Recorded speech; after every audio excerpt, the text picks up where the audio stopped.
When you save on auto insurance for driving safe with USAA Safe Pilot, you'll feel like a big deal, even in a traffic jam. Save up to 30% with USAA Safe Pilot. Restrictions apply. This is Optimal Relationships Daily, episode 1824. Stop apologizing and say what you really mean, by Kate Hesse of nourishing.com. Hello, everybody, and welcome back to ORD once again this weekend with me, your host and narrator, Greg Audino. Great to have you here today, where I will be sharing the work of an author we've heard from on Optimal Living Daily, but not here yet, who goes by the name of Kate Hesse. So without further ado, let's hear what she has to say about apologizing as we optimize your life. Stop apologizing and say what you really mean, by Kate Hesse of nourishing.com. First, just a clarification. If through your own action or inaction, or what you said or did not say, you intentionally or unintentionally hurt someone else, I absolutely think it is correct to apologize. The important factor in this definition is the connection to your own agency. It is ownership of yourself, of your words and behaviors that result in the need to say, "I'm sorry." However, if the following sounds familiar, then you might have an "I'm sorry" problem. When Adam and I first met, we found we were constantly apologizing to each other. But not because our relationship had a rocky start. If one of us had a tough day at work, we would apologize. If Adam was stuck in traffic on his way to pick me up, I would apologize. When my meal came with cheese on it because I forgot to ask to have it held off, Adam would apologize. It seemed like one of us was constantly saying, "I'm sorry." But here's the problem. We were apologizing for something we had zero control over. I has. When we were saying, "I'm sorry," what we really meant was, "Wow, that sucks. I wish you didn't need to deal with that." So a few weeks into our relationship, we sat down to talk about the "I'm sorry" issue.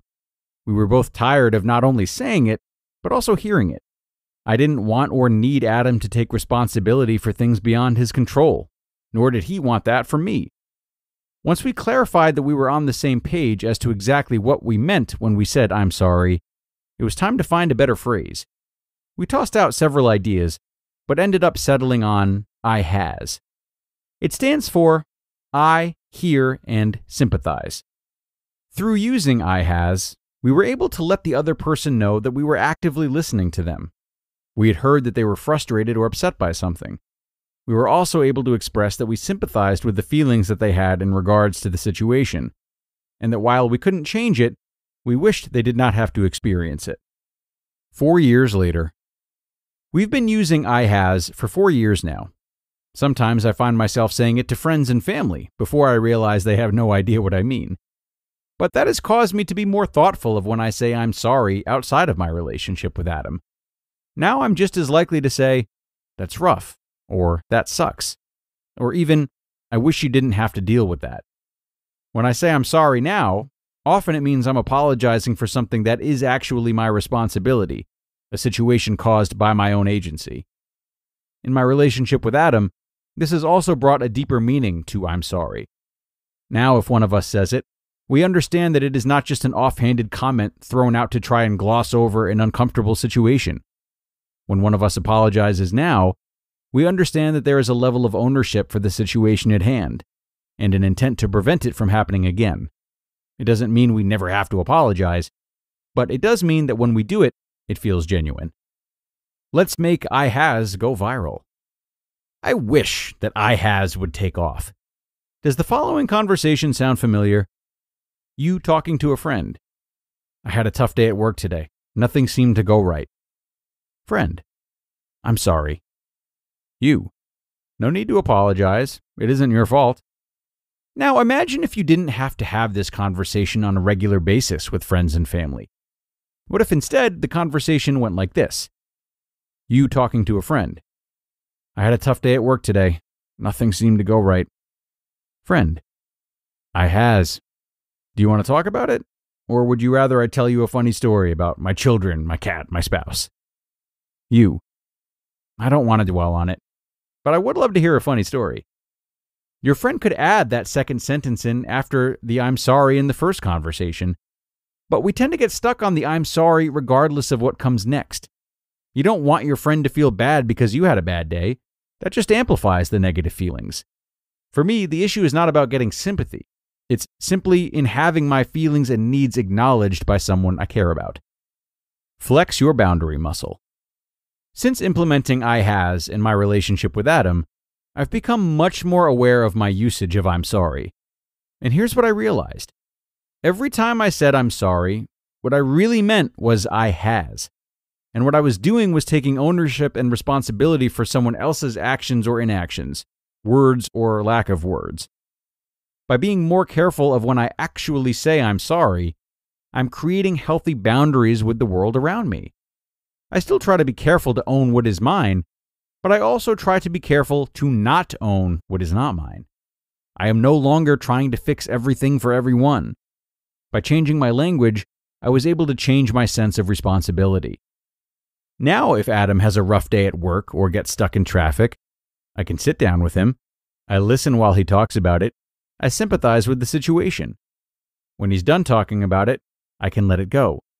It wasn't my day, and there isn't anything I can do to fix it, aside from winning the lottery and moving us to a deserted island. If you're struggling with boundaries of your own, try to start listening to how many times you say I'm sorry throughout the day. How much are you owning that which has nothing to do with you? Try to change just a few of those instances of I'm sorry each day to I hear what you're saying. That sounds like it was really tough. See if you feel different walking away from those conversations instead of apologizing. Try journaling on your experiences over a week or two to get some perspective on time without relying on your memory. Try finding a phrase or a few phrases that work for you, that feel comfortable when you say them. And most importantly, just keep flexing that boundary muscle.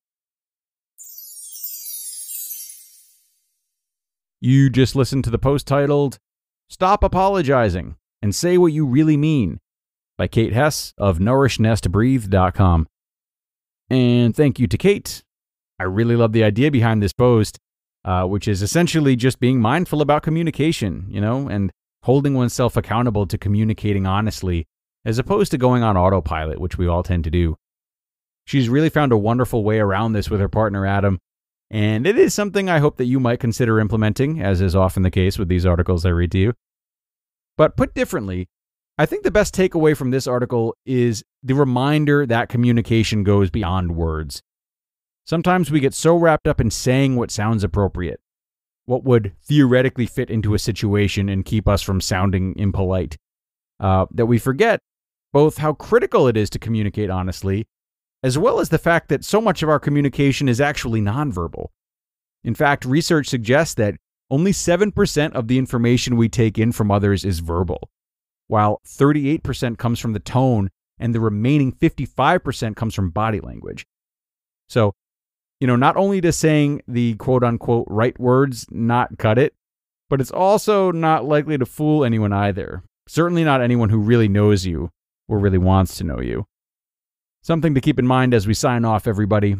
Thanks as always for stopping in and making ORD part of your day. And be sure to stick around because our weekly bonus episode is now available as well. And you'll find it right after this one in your feed. So be sure to tune in for that, and I'll see you there, where your optimal life awaits.